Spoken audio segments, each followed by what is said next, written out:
In the dust-choked mountains of a forgotten war, Private Anya Sharma was the ghost of her unit. Fresh out of training, she was disciplined, sharp, and utterly ignored. To the hardened veterans of Bravo Company, she wasn't a soldier. She was a box-ticking exercise, a cadet who somehow slipped through the cracks.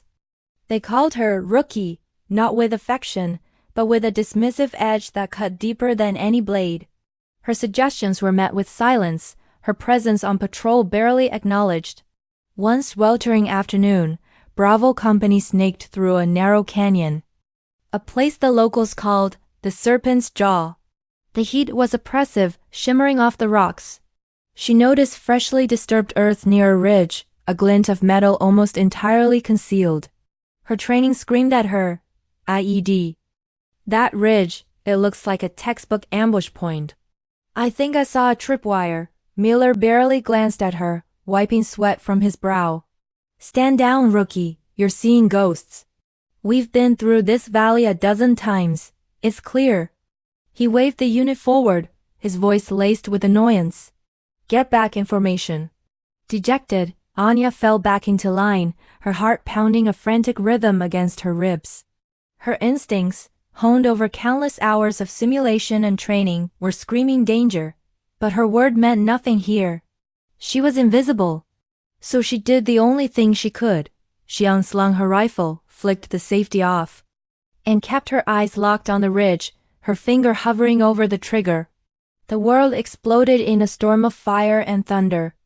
The yide she spotted detonated, sending a truck cartwheeling through the air.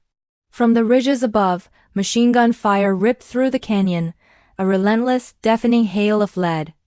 Men who had been laughing moments before were now screaming, diving for the scant cover offered by the rocks. Chaos reigned. The unit was pinned down, caught in a perfectly executed escaped ambush. Miller was hit, clutching a bleeding leg, his face pale with shock and pain. The company was being torn apart. While panic set in around her, a cold calm descended upon Anya. The dismissive voices, the condescending looks, they all vanished, replaced by the crystal-clear clarity of a single objective: survive.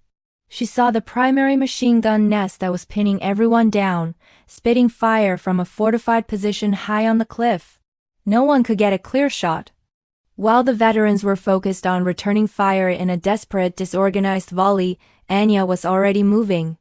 Staying low, she used the chaos as her cover, darting from boulder to boulder, a fleeting silhouette against the swirling dust. She wasn't just running, she was calculating.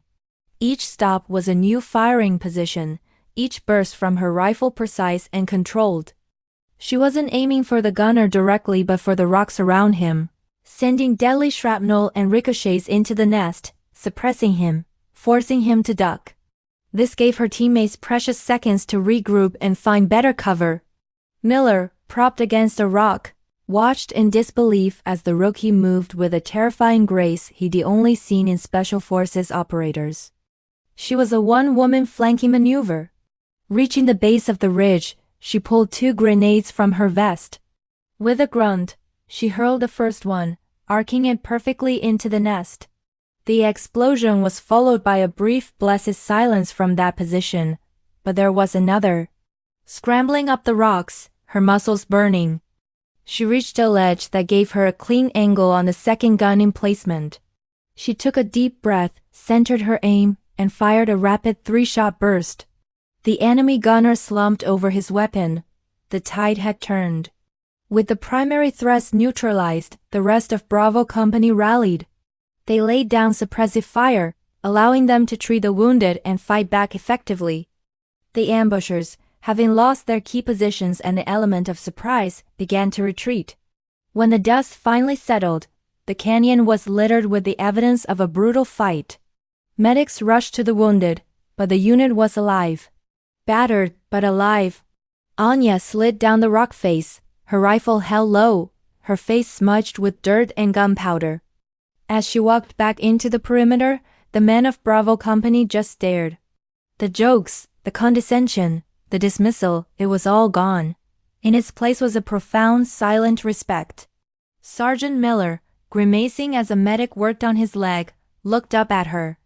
"Sharma," he said, his voice raspy. "Anya."